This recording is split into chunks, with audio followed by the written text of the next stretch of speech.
My father warned me in advance not to expect any birthday presents, because according to him, I was the least loved child.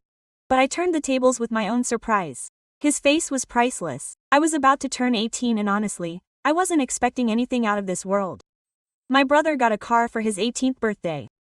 Not just any car, but a brand new Jeep with a huge bow on it. My sister got a trip to Paris with 2 friends for her 18th birthday, and a week before my birthday I got a call from my father alone. Don't expect anything special this year. Money is tight. You know how it is. But I knew perfectly well how it was. Money was never lacking when it came to them. As a little girl, I always felt transparent in my own home. My brother was the perfect son, star quarterback, impeccable grades, everyone's pride and joy. My sister was the little one, the little princess who never did anything wrong, and I was just taking up space. When I was 12, I won the regional science fair and ran home to tell them about it. That same day, my brother had scored a touchdown in practice. Guess what they talked about all dinner? Exactly. It wasn't my project. When I was 15, I made honor roll for the first time. I left my diploma on the kitchen counter hoping someone would see it. 3 days later, I found it buried under my sister's cheerleading flyers. No one had said a word. So when my dad gave me that announcement, something inside me broke. It didn't hurt anymore. I was exhausted. I had been working at a local convenience store since I was 16 and saving most of my paycheck.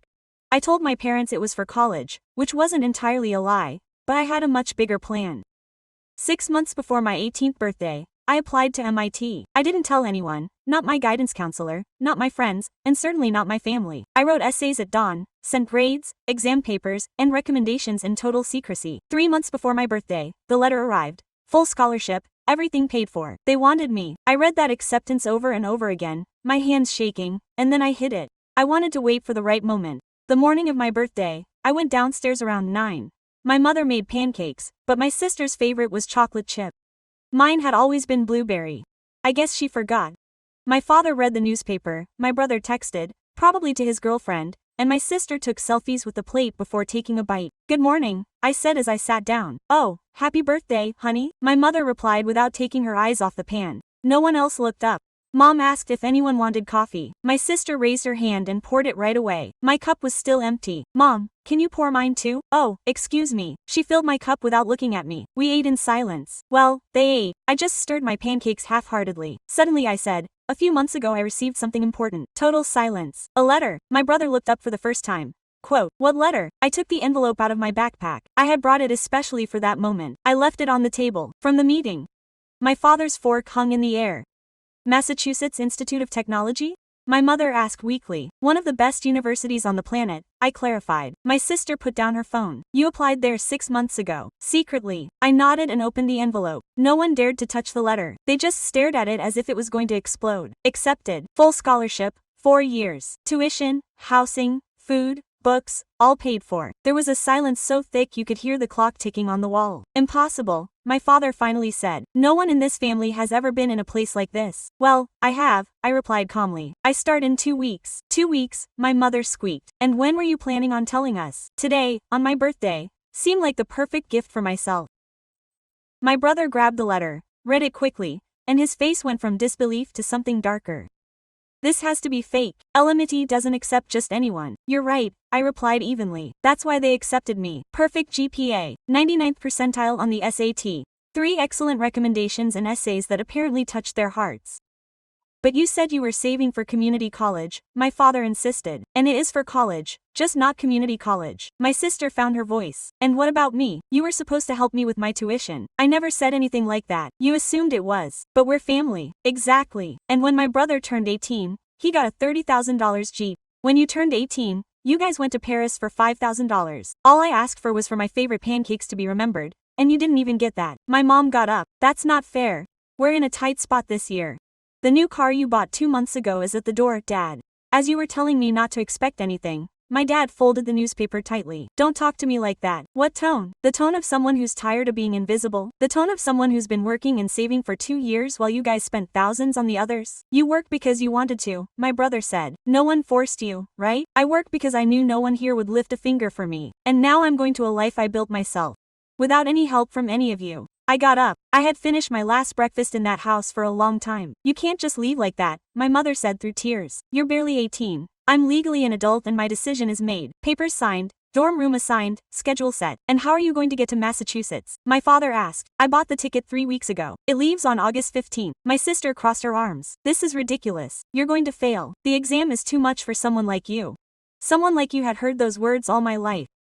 Maybe, I replied, but I'd rather fail and try than stay here triumphing at being invisible. I went up to my room, closed the door, and sat on the bed. I expected to cry, or feel scared or sad, but I felt only relief. 10 days later, on August 15th, I woke up at 5. Jessica drove up at 7. I unloaded my 2 suitcases. Everything that really mattered to me fit in there. My family was waiting in the living room, all 4 of us in a row, like in a trial. So it's official, my father said. She had been for months. My mother's eyes were red. At least call when you get there. I will. I reached out to hug her. It was brief and cold. Dad handed me an emergency envelope. Inside was $200. Thank you, I said. I didn't mention that I already had everything I needed, that I didn't need it, that I was finally free. I got in Jessica's car, closed the door, and without looking back we drove to the airport, to my real life. I had $3,000 saved up. My brother raised his hand to wave goodbye. My sister didn't let go of her phone. I pulled out of the house without turning my head. Jessica was driving. I was looking out the window. The old streets seemed narrower, more alien, as if they no longer had room for me. Nervous? Jessica asked, her eyes shining with excitement. At the airport we held each other for so long that we almost missed our flight. You're going to shine, she said. You know that, right? I'm going to try. No, you already are. Only your family never bothered to see it. I went through security. I turned around once. Jessica was still there waving. Then I walked through the doors and started over. On the plane, an older lady took the seat next to me. She saw my MIT sweatshirt. New student smiled. Yes, freshman year. How exciting. Your parents must be bursting with pride. I thought about my last forgotten birthday, about all the years of being a ghost in my own home. Yes, I lied like crazy. There was no point in telling a stranger that the pride would come later, when they could no longer pretend I didn't exist, when they had to acknowledge that for the first time I was the protagonist of my story. The episode was exactly what I imagined. Hard, exhausting, intense, and perfect. My roommate was Sarah from California, nice but with a million things to do. We got along well because we both valued silence. The first week I had 3 diagnostic tests, and I passed them all. My advisor called me. Your grades are exceptional. Have you thought about the accelerated program? What does it mean to graduate in 3 years instead of 4? More classes per semester. I'm interested. It requires total dedication, 0 distractions. I have no distractions. Quote, the second week I met Marcus from Houston, tall, with glasses and always wearing the Stars sweatshirt. We had to sit next to each other in Calculus 3 because he arrived late and the only free seat was next to me. After class he asked me, did you understand anything? Everything. Can you explain it to me? Quote, we spent 2 hours in the library. I taught him partial derivatives. He taught me his method for taking notes. Why are you here on a Saturday? I asked. My family lives far away. And you miss them too, don't you? Quote, I replied without hesitation. He looked at me in surprise. How sincere. You miss them all the time, I know. But I also understand not missing them. My cousin broke up with his toxic family years ago. We became fast friends. Marcus was easy. He didn't invade. He didn't judge. He just was there. We studied together. We ate together. We complained about the teachers together. The 3rd week the phone harassment started. Mom, we miss your calls. I'm busy. 2 days later, my sister, I need $300 for books. Me, go to the library. I have to buy them. Get a job. Mom says help me. You have a scholarship. My scholarship is for me. He blocked me. Then, Mom again. Your sister says you were rude. I told her I wouldn't give her money. Don't be cruel. I stopped answering for a whole week. Dad called for the first time since I left. Your mother is worried. I'm fine, just busy. You say you don't answer because they always ask for money. No one asks for money. She lied. 3 days ago your daughter asked for $300. Silence. She shouldn't have. See? That's why I don't answer. They could just ask me how I am. They could, but they don't. That night Marcus saw my face in the library. Family. Yes. Silver pen? How did you guess? It's always silver.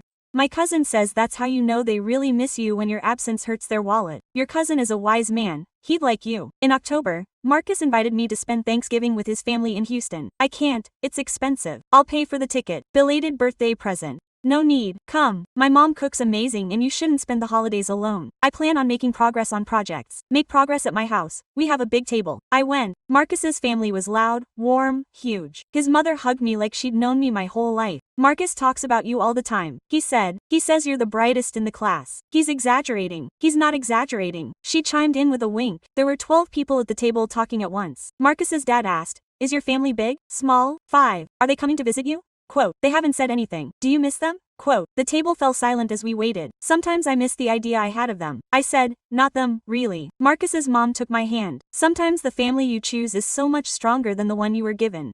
That night my mom wrote, I hope you're having a great Thanksgiving. Thanks. Same to you. Where are you? I thought you were staying on campus with a friend. What friend? I didn't answer. Winter break came. 3 weeks. Most everyone went home. I stayed. Dad, when are you coming? I'm not coming. What do you mean you're not coming? It's Christmas. I have projects and I work at the library. That can wait. It can't. I need the money. We're sending you money. I don't want her money. I want to earn it myself. Your mother is going to cry. Maybe she must have cried on one of my 17th birthdays that she forgot. Quote, he hung up. Marcus stayed too. You didn't have to do that. I told him. Friends don't let friends spend Christmas eating ramen alone. I like ramen. We all do, but not on Christmas. We cooked turkey in the dorm kitchen. It was dry as cardboard. We laughed until we cried. This is a crime, Marcus said. Pizza. Of course, that night I got a really long text from Mom, who couldn't believe I did this to them, that my sister was crying, that my brother was asking about me, that Dad was silent, that she was devastated, that if that's what she wanted, to punish them. Well, congratulations, I had done it. I showed it to Marcus. Olympic level manipulation. He said, I answer. What do you mean? I thought 1 second. Nothing. Then don't say anything. I didn't say anything and for the first time I didn't feel guilty. I graduated at 22 in 3 years. Summa cum laude. My thesis on renewable energy won a departmental award. Marcus graduated the same day. We took pictures with our gowns on. We did it, he said. Yes, your family is coming. I invited them. They said the trip was too expensive. Don't be sorry. I'm sorry. I was expecting this. Marcus' family took up an entire row. They shouted his name as he walked across the stage. Then they shouted mine. Then his mom hugged me tightly. We're so proud of you. You're family to us now. That night my mom got a text. Congratulations on your graduation. I'm sorry I can't make it. Thank you. When are you coming home? I'm not going. I start work in 2 weeks. Where? Boston. Technology company. Electrical systems design. Wow, that sounds important. It is. He didn't text back. The company was Tech Flow Solutions, 50 employees, big clients. They offered me $85,000 a year to start. I signed the same day. My boss was David Chen, 30 years old. Brilliant and a good person. He personally escorted me to my desk on the first day. If you need anything, my door is open. Thanks. First time. Living in Boston after grad school. Going to school here at MIT.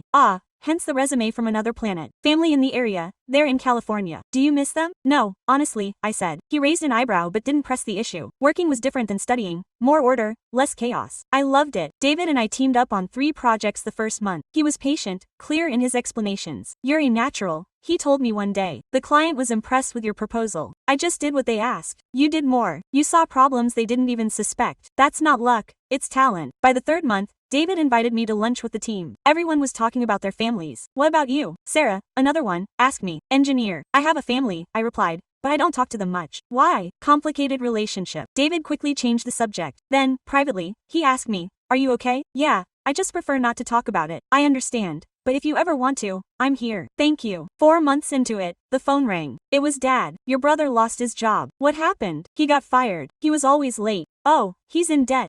Back rent. We thought you could help him out a little while just until he finds something. No. What do you mean no? I'm not giving him any money. He's your brother. He's an adult. An adult who's had every opportunity I've ever been denied. If he can't keep a job, that's his business. Don't be harsh. I'm not. I'm being honest. I started working when I was 16. No one came to save me. He could do the exact same thing. He says he's changed. He's trying. Fine. Let him keep trying without touching my pocket. He hung up. That same night, Marcus called me. I told him everything. Do you feel bad? You shouldn't. You did the right thing. You're not his ATM. My dad insists I'm cruel. Your dad is taking his own guilt out on you. It's more comfortable than admitting that your brother. 2 weeks later, my mother called. Your brother is sleeping on the couch at home. He doesn't have an apartment anymore. Why are you telling me this? Well, I thought you'd want to know. I know. Dad called me. So, aren't you going to help him? I'm not his only lifeline. I'm not his plan B. Let him figure out his own way out. When you need something, don't come whining. I've never done that before and I'm not starting now. She hung up. David could tell she was tense in the office. All right, family. Asking for money again. And you said no? Yes. Do you feel guilty? Oddly enough, perfect. No. That means you're healing. Healing from what? From that ingrained belief that you have to rescue people who never lifted a finger for you. Those words stuck with me. In December, David invited the entire team to his house for dinner to celebrate the end of the year. The place was cozy, filled with Christmas lights and decorations. His parents, sister, brother-in-law, and little niece. This is my coworker, the most brilliant engineer in the group. Her mother hugged me tightly. David can't stop talking about you. He says you're a genius. He's exaggerating. I'm not exaggerating at all, David interrupted. Your designs are superior to mine. During dinner I watched how his family worked. They really listened to each other. They laughed together. No one looked at their phones. David's sister asked him about a project and he explained. She really paid attention. Your family celebrates Christmas. His father wanted to know. Yes, but I'm not going. How come? We don't get along. It must be hard. I'm used to it. David's mother looked at me with pity. No one should get used to that. After dinner, David and I washed the dishes side by side. Your family is beautiful. They're noisy and nosy. But yes, they're good. They've always been like that. Yes, my parents always said that family really supports each other. Not just when it suits you. How nice it must be. It is. And just in case, if one day you want a family for the holidays, ours embraces you with open arms. Why are you being so good to me? Because everyone deserves to have people who value them. And it's clear that your blood family isn't up to the task. That night, as I drove home, I thought about the difference. David's family cared about him as a person. Mine only cared about what I gave them, and I finally understood that I wasn't crazy, I wasn't cruel, I wasn't selfish, I had simply decided to stop bleeding myself dry for those who would never put a band-aid on me. 3 years later, Marcus and I founded Energy Tech Solutions, intelligent building energy systems. We each put in $50,000 of our own savings. We rented a small office and hired 2 engineers. David was our first client. He gave us a $200,000 contract. I trust you, he said, don't let me down. We won't. The first year was brutal. I worked 80-hour weeks. Some nights I slept in the office. Marcus did the same, but it was worth it. We delivered David's project 3 weeks ahead of schedule. The client was so pleased that he recommended us to others. By the end of the first year, we were billing $800,000. The second year, we were at $2.1 million. The third year, $3 million. We now had 15 employees in a larger office. Marcus was in charge of operations. I was in charge of technical design. One afternoon my cell phone rang, an unknown number from California. Is that you? It was my sister. I read an article about your company in Forbes. Oh, yeah. It says it's worth millions. It says a lot of things. That's right. What exactly are you calling about? Because you're my sister and I wanted to see how you're doing. I'm fine. Anything else? I'm getting married in June. Congratulations. I want you to come over and meet my fiancé. I'll think about it. And there's something else I wanted to talk to you about. There I was. There was always another topic. What do you need? The wedding will be expensive. I want something special. Mom and Dad can't cover everything. I thought maybe you could pitch in. How much? $30,000. I know that sounds like a lot, but it's my wedding. And you have money now. No. What do you mean no? I'm not paying for your wedding, but you're rich. The article says the company is worth $8 million. A valuation isn't cash in the bank, and even if it were, the answer would still be no. You're my sister. The sister you ignored for 5 years until you needed money. That's not fair. What's unfair is that you only call me when you want something. That you've never cared about how I am. That you didn't even come to my graduation. But now that there's a wedding, all of a sudden you show up. I've changed. Well, prove it without my money. She hung up. 2 days later my mother called. Your sister is devastated. I can imagine. Why did you tell her no? Because I'm not going to finance a $30,000 wedding for someone who hasn't been family in years. She's always been family. No. I've always been the invisible one, until it wasn't convenient to forget me anymore. That's cruel. It's honest. Your sister deserves a beautiful wedding, so let her work and pay for it. Since I paid for my studies, my apartment, and my life, we could at least talk about it together. Get the family together, have dinner, and talk like adults. I mean, get together to ask me for money in a better way. It's not just about the money. We miss you. If they miss me, they would have called before the Forbes article. My mother was speechless. Think about it, she said finally. Dinner. Just that, no pressure. She hung up before I could answer. That night I told David. We'd been dating for 6 months, slowly and carefully. What do you want to do? She asked me. Part of me wants to tell them all to go to hell. Another part is curious. Curious. Why? To know if they really changed or if they just want access to my bank account. Is there a way to know without going? No. And if you set conditions, what conditions? That if they really want a relationship with me, the whole family will go to therapy together. At least 6 months with a professional. They would never accept. So, you have your answer. If they are not willing to do the work, they just want your money. I called my mother the following week. I will go to the dinner, but with conditions. What are they? If they want me to be part of this family again, we will all go to family therapy. At least 6 months. That is absurd. We do not need therapy. So, they do not need me or my money. You cannot force us. I do not force them. I set boundaries. If they want a relationship with me, they make the effort. If not, we continue apart as we have been. And if they accept, I will go to the dinner. I will meet my sister's fiancé and we will see what happens next. My mother sighed. Let me talk to your father about it. 3 days later he called again. We agreed to therapy, but only because we really miss you. Okay. Send me the date of the dinner. I hung up. Marcus asked me if I was sure. No, but if I don't try, I will always have doubts. And if they hurt me again, I know that pain, I can handle it. That night David held me. You are the strongest person I know. I don't feel strong. For you, setting boundaries with a toxic family and still leaving the door ajar for real change is normal. But it takes tremendous strength. And if they don't change, this time you close the door forever and without guilt. I will support you in whatever you decide. Dinner was set for 2 weeks in California. I would fly one day, have dinner, and fly back the next. David offered to come with me. You don't have to do that, I know. But I want to be there if you need me. Thank you. That's what real family is for, the ones you choose. I bought the tickets, booked a separate hotel. No, I'm staying at my parents' house. I want to be in complete control. Marcus called me the night before the flight. Ready? No, but I'm going anyway. That's the attitude. Remember, you can leave at any time. I know. You deserve a family that values you. If they can't be that way, we do. Thank you, Marcus. You're welcome, sis. Sis. That word sounded different this time because Marcus had been more of a brother in 5 years than my biological brother had in his entire life. And that confirmed everything I needed to know about the value of chosen family. The restaurant was fancy and expensive. My mother must have picked the place thinking I would foot the bill. David and I arrived first and ordered water. Nervous? She asked a little. Remember, you can get up and leave whenever you want. I know. My family arrived 10 minutes late, all in a group. Mom, Dad, my brother, my sister, and her fiancé. My mom hugged me way too hard and way too long. You look so pretty. How professional. Thank you. My dad shook my hand stiffly and awkwardly. My brother just nodded. Hello, hello. My sister gave me a quick hug. Meet Chat, my fiancé. Chat shook my hand. I've heard a lot about you. I hope good things. We sat down, me next to David across from them.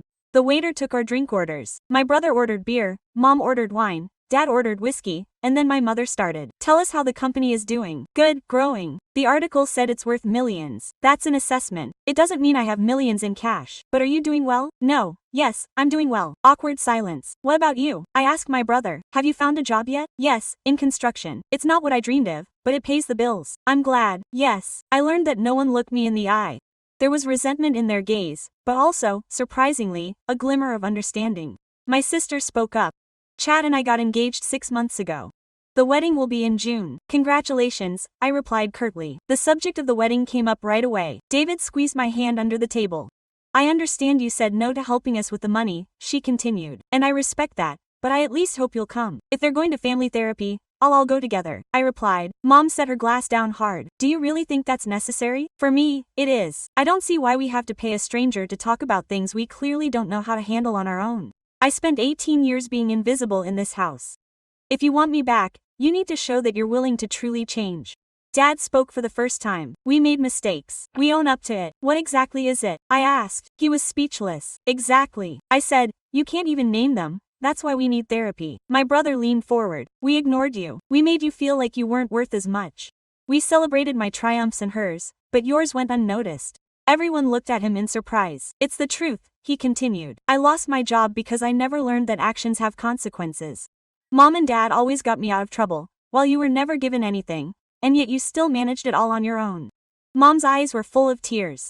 We didn't know you felt this way. You never told us. I'm really sorry, Dad said. Okay, I replied. Then they'll go to therapy for 6 full months with no excuses. And then, Mom asked, then we'll see if they've really changed and if we can rebuild something.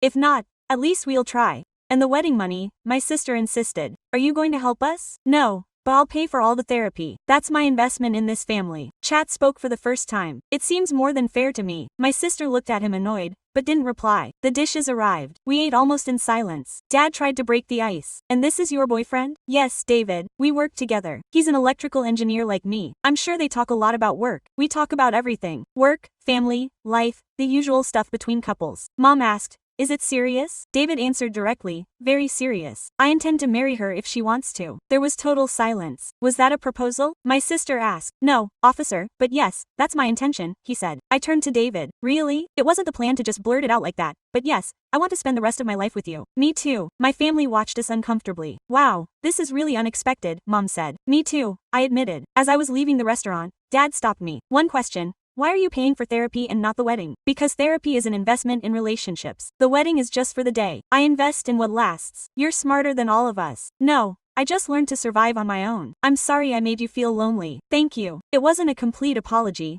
but it was a start. At the hotel, David hugged me. So the marriage thing was a real proposal. albeit an impromptu one. Yes, my answer is yes. Even though you just had dinner with your completely dysfunctional family, that's precisely why he reminded me that the family you choose is worth more than the one you get. And if my biological one really changes, I'll have two, one chosen and one fixed. If they don't change, I'll have just one, but that's enough for me. David kissed me. I love you. Me too. My phone vibrated. A message from my brother. Sister, thank you for not giving up on us. I know we don't deserve it, but I'm going to therapy. I want to be better. That's all I ask.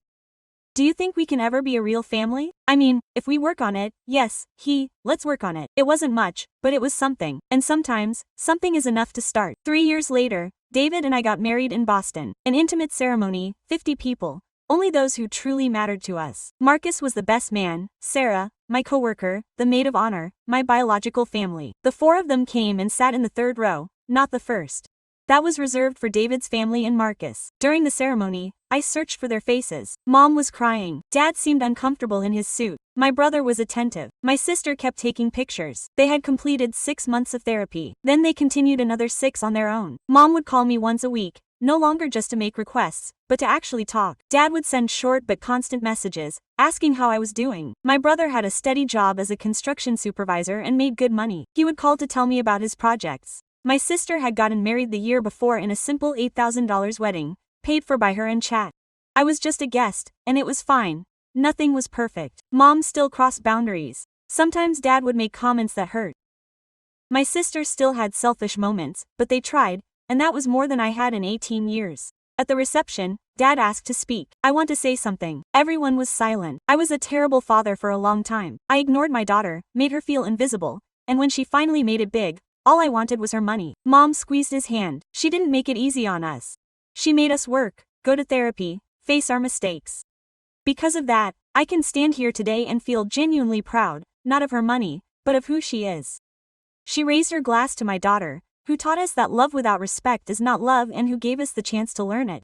The crowd applauded. I didn't cry, but I smiled. Then my brother came over. Nice speech from Dad. Yeah, and I believed him. I think he's trying. Everyone is trying. Have you forgiven us? I'm working on it. Forgiveness takes time, but there is hope. Yes, there is hope. My sister came with chat. Your dress is beautiful. Thank you. I'm sorry I've been such a bad sister. I know. Therapy helped you. It opened my eyes to so many things. How did we treat you? How did we use you? That's behind us. We can try to be real sisters now. We can try, but it will take time. I understand. Chat added, for what it's worth, I think you're amazing and I appreciate you giving them this second chance. I didn't do it for them. I did it for me so I wouldn't have to spend my whole life wondering what would have happened. David found me half an hour later. How are you feeling? Good, oddly good. Is your family being okay? Yeah, they're trying. That's enough for now. Yeah, he kissed me. I love you. Me too. It was months after the wedding that I found out I was pregnant. I called Mom first. I don't know why. Maybe because I wanted to give her that chance. Mom, I'm pregnant, she screamed. She cried. She called Dad on the phone. It's true. We're going to be grandparents. I know it. I can hear her crying. I said, how are you feeling? Scared? Excited? Ready. You're going to be an amazing mother. Thank you. And this little girl or boy is going to grow up knowing that they matter every single day. Those words broke me a little. Yes, I replied. Quote, he's going to find out. Lucas David was born in the spring because of David and the light he brought into my life. My family came to meet him one by one. Mom picked him up and cried. He's perfect. Yes, you can visit him regularly, but with limits. With advance notice, respecting naps, no unsolicited opinions. I accept everything. Dad carried him carefully. Hello, Lil one. I'm your grandfather and I'm going to do much better with you than with your mother. My brother brought a huge teddy bear for the future engineer or whatever he wants to be as long as he's happy. My sister took pictures. Lucas is going to have the best aunt in the world. Not the best, but a good aunt, yes. I'm working on it. Keep working. 3 years later, my company was worth $20 million. Marcus and I were 50-50 partners. We had 40 employees. David was still teaching young engineers. He loved it. Lucas was 3 years old, smart, curious, deeply loved. He knew every day that he was important. My parents saw Lucas once a month. They continued to have separate therapy and continued to improve. My brother was married and had a son. We talked often and the children played together. My sister also had a daughter. We saw each other occasionally. Things were cordial, not intimate, but cordial was a huge step forward. One night, as I was putting Lucas to bed, he asked me, Mommy, did Grandma love you when you were little? I hesitated for a second. Not like I love you. Why? Because sometimes adults make really big mistakes, but they're trying to fix them. And now I matter. Every day, every second, always. He fell asleep peacefully. David found me on the balcony. What are you thinking about? About everything? About who I was? About who I am? Regrets? None. Everything got me here. You, Lucas, this life I've built. And your family isn't perfect. Me neither, but they're trying and that's enough for me. Marcus called that night. Ready for tomorrow. Engineer of the Year. It's a big prize. Your biological family will be in the audience. No, not on stage. That's exactly how it should be. I hung up. David hugged me. I'm proud of you for the award, for the boundaries you set, for the second chances you gave, for this life we built. We built it together. Yes, together. That night, watching David sleep and Lucas in his room with my company growing, with my birth family trying hard and my chosen family being perfect, I finally got it. I never needed validation from my birth family. I had already validated myself. Yeah,